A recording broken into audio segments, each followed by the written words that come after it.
In a tank somewhere, there is a jellyfish smaller than your fingernail that has, in a sense, refused to die. When it gets old, or starving, or badly hurt, the point where almost anything else would just end. Its whole body reverses. The adult melts back down into its own baby form, settles onto a rock, and grows up all over again. Old age, undone. And as far as anyone can tell, it can do this again and again with no built-in limit. It isn't magic. It's a real animal, and biologists have watched it happen, which leaves you with an uncomfortable question. If a jellyfish can dodge death, why can't you? Here's the thing. We treat death as the one rule with no exceptions. But it has exceptions that jellyfish is one of them, which flips the whole question inside out. The mystery was never why a few strange animals don't die. It's why you do. And the answer is, stranger than, your body just wears out. It's this. Evolution never built you to last. It built you to pass your genes forward. And once that job is mostly done, its power to keep maintaining your body quietly begins to fade. That's it. That's the whole secret. And everything else is just how. Not that something in you is broken, that you were only ever the delivery, and evolution stops paying attention to a package after it's delivered. To be fair, it doesn't switch off all at once. A good parent or grandparent still helps their genes along, so the fade is gradual. But make no mistake, after you've had children, evolution's grip on your body loosens fast. And that single fact opens 3 different doors for aging to walk in through: problems evolution can't even see, gifts that quietly turn on you, and repairs your body was never given the budget to make. Take them one at a time. First, sit with how strange your ending really is, because aging is not a law of the universe. You already met the jellyfish. It's not alone. There's the naked mole rat, a wrinkled little underground rodent that has quietly broken one of biology's supposed rules. For almost every animal, the longer you've lived, the more likely you are to die this year. And that rising risk, basically times, is times aging. The naked mole rat doesn't play along. An old one is barely more likely to die than a young one. And there's a shark in the cold North Atlantic that may live 3, 4, even 500 years. Greenland sharks alive today were swimming before your country existed. So aging isn't something physics demands. Life can be built to keep going, which makes your own expiration date the real puzzle. If a body times can times be made to last, why weren't you? Hold that question, because the 3 doors are about to answer it. The first door is the simplest, and a little brutal. Evolution is nearly blind to anything that goes wrong late in your life. Think about a harmful gene. If it hurts you when you're young, before you've had children, natural selection sees it. Clearly, people carrying it have fewer kids, so it fades out, scrubbed away. But now imagine a gene that does nothing until you're 70. In the world you evolved in, by 70 you'd almost certainly have already had your children, and their children. Your genes are passed on. So a gene that harms you at 70 is, to evolution, nearly invisible. It faces almost no pressure to leave. It just sits there. And over millions of years, those late-acting problems pile up because nobody's clearing them out. It's as if a factory kept its quality checks razor sharp right up to the moment a product shipped. And the instant it was out the door, stopped inspecting entirely. Whatever breaks after that was simply never evolution's problem. A huge part of aging is just that, the damage that only shows up after the part of your life evolution was watching. You can even see this hiding in real diseases. There's a devastating inherited condition that usually doesn't strike until your 30s or 40s, after most people have already had their kids. And because it waits that long, evolution has almost no grip on it.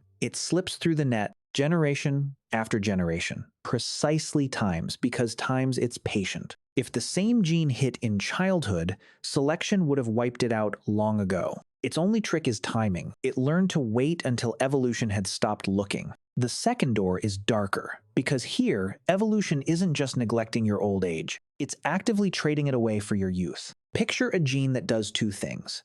It makes you strong and fertile and vigorous when you're young, and it slowly damages you when you're old. Maybe it pushes your cells to grow fast and divide eagerly, which is wonderful at 20, and quietly raises your risk of cancer at 60. Evolution grabs that gene without hesitation. The young benefit more offspring. Right now outweighs a cost that only lands decades later when, in the wild, you'd most likely be long dead anyway. Your later decline gets sold cheaply to buy a stronger start. And this one isn't rare or exotic, it may be woven right through you. The same hormones that build you up in your 20s are thought to help wear you down later. The same fierce immune system that fights off infection when you're young seems to smolder into the low, chronic inflammation that damages you when you're old. Even the eager cell growth that heals you fast is the very thing that, decades on, can tip into cancer. Over and over, the gift and the price turn out to be the same gene. Evolution just cared enormously about the gift and barely at all about the price, which means a lot of what ages you isn't wear and tear from the outside. It's the slow, late bill for the things that made you strong. The third door is about money, the energy budget your body runs on. Your body has only so much energy, and it has to split it between two jobs: repairing itself and reproducing. And evolution has quietly done the math. In the wild, a mouse is almost certainly going to be eaten within a year or two, no matter how beautifully its body is maintained. So why spend precious energy building a mouse that could last 30 years? That maintenance would be wasted. Far better to pour the energy into breeding fast while you still can. So the body in this view is close to disposable, a vehicle built just sturdy enough to carry your genes through the years you were likely to survive anyway, and no sturdier. You are, in the coldest terms, the packaging. The thing evolution is actually trying to keep alive is the line that runs through you. Now put the three doors together and something clicks. Something about the jellyfish. And about you. Notice what all the animals that cheat death have in common. The naked mole rat, safe in its burrow. The deep, cold shark with no predators. They live where they were likely to survive a long time anyway. And when long life becomes likely, evolution suddenly has a reason to protect it, so it does. Lifespan tracks how likely you were to die of something times else. Make a creature that predators can't reach, and evolution will happily let it last for centuries. Which means aging was never really about time. It was about danger. And here's the part that should stop you.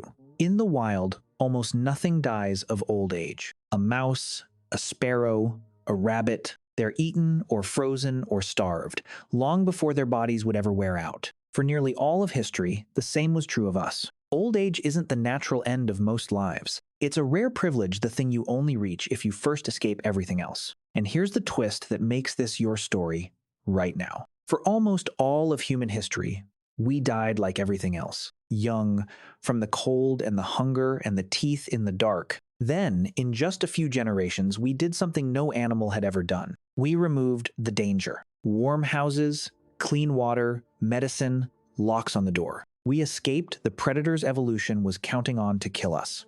So now, in enormous numbers, we live deep into the years no one was ever built for, the unmaintained years. The ones past the factory's last inspection. That's why aging can feel like a slow betrayal by your own body. It isn't a disease that arrived. It's the sound of a machine running long past the mileage it was ever designed to reach. You aren't aging because that's simply what happens. You're aging because you survived long enough to reach the part of life evolution never bothered to design. You're living in the extra time. So the answer to why you die isn't a curse, or a punishment, or a flaw. It's a side effect. You die because you were built to pass life on, not to hold on to it. Every one of your ancestors was a temporary vehicle, good enough to make the next one, then quietly allowed to run down. The immortal thing was never any single body. It was the line, and you are its newest, briefly lit end. A candle isn't broken because it burns down. It was never trying to last. It was made to give light for a while, and giving light is the same act as being used up. You didn't get cheated out of forever. You got handed the flame, carried all the way down a very long line of others who burned on time so it could reach you. The least strange thing you can do with it is let it be warm while it's lit.